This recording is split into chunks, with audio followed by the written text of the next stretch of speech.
I think we are living in the worst console generation, which is something I didn't think I was thought I would be saying. You have PlayStation, who's probably the least outrageous one on this list, where they decided under Jim Ryan a few years back to go all in on games as a service. And when the new guy took over and says, "Yeah, Jim Ryan, you're a clown," and reversed 6 out of the 12 games that they were working on as a game as a service to, I'm assuming get back on the single player gaming first party games that they're known for and get back on track. But it takes a while to get there, and they're probably not going to see consistency coming out from them until around the PS6 coming out, which, 2028, 2029 would be around the ETA where you start seeing the games from these studios again, which is kind of crazy to think about. Then you have Xbox. They decided to raise the prices of their games, and I think they kind of waffled on that a little bit. I'm not sure if they backtracked fully or not. I honestly stopped caring. And then recently they increased the price of Game Pass, more specifically Ultimate, by 50 to 100% depending on where you are.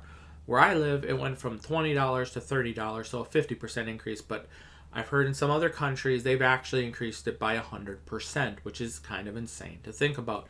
It is no longer a no-brainer type situation. Back when Xbox, heck, even when it was $20, you could kind of question, it's like, okay, you shouldn't be raising your prices too much in the near future. No one foreseen the freaking $10 price increase. And before that price increase, it was a no-brainer. It's like, yeah, if you want to play a lot of games, get Xbox Game Pass Ultimate. Now it's like, you know what? You're better off buying the games, because that 5 to 6 games is like a $70, $80 game price tag. If you're not buying those games and you're more interested in like the indie or AA games that come out of there, yeah, you're better off not playing them on Game Pass. You're better off just buying them on, for the vast majority of people. The people who play like dozens of games a month or something like that, then Game Pass is still probably for you. But for a lot of other people who just find that one game, they gravitate that game for a while, a couple weeks to a couple months, and then they stick with it, yeah, you're probably better off just you are better off just buying the game outright on whatever platform you want to play it on. So, yeah, big issue there. I'm wondering how they're going to get worse, because usually when they start out, going downhill, you think, oh, it can't get any worse than this. They're probably going to somehow one-up themselves in how to make it worse.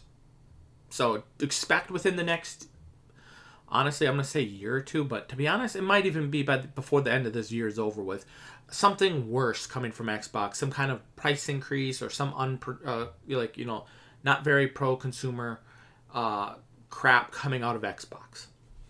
Next, you have the Nintendo Switch.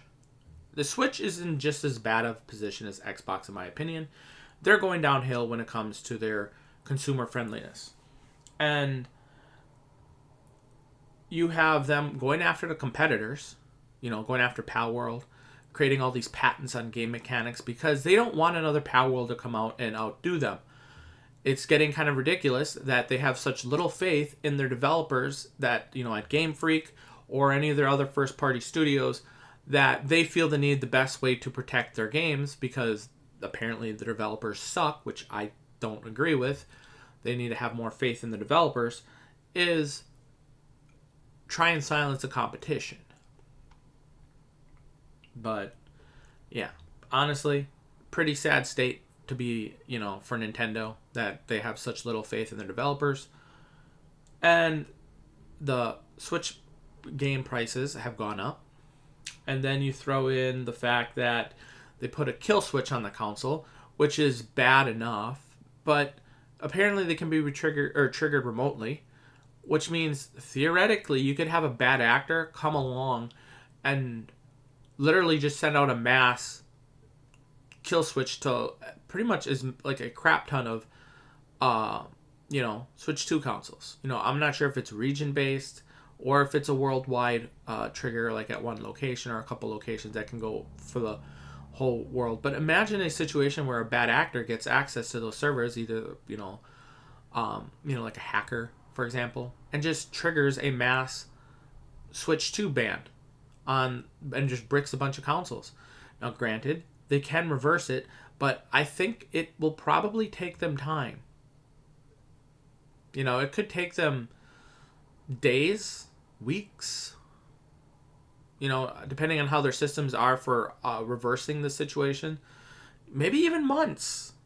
I think that's such a very, before I found out about the kill switch, I was like, yeah, you know what? I think I might get a Switch 2 this generation. The price raising, I think, I'm not sure if which I found out about first, if it was the price increases. I think it was the kill switch. I found out about the kill switch, and I'm like, yeah, no, I lost interest. I really did. So, yeah, that's just the way I see it. I think this is probably the worst console generation. And I think there's a good chance it gets worse for at least Xbox and Nintendo. I think PlayStation, I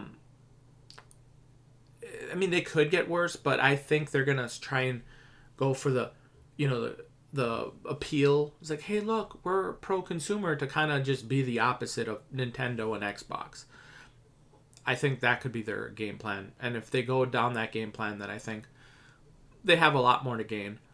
But the other ones, I expect them to go downhill from here. I don't know how far downhill, but I expect it to be the downward slope just based on past precedents of video game industries.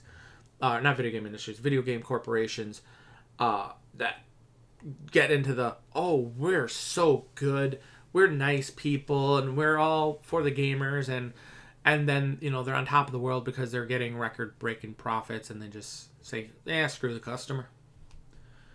But anyhow, that's pretty much it. Let me know what you guys think. Do you think this console generation is going to be the worst console generation in gaming? Or I'm not sure what about the console generations before the Super Nintendo or NES, but maybe back then there were worse with the whole gaming crash and whatnot. But yeah, it's going to be up there at the very least.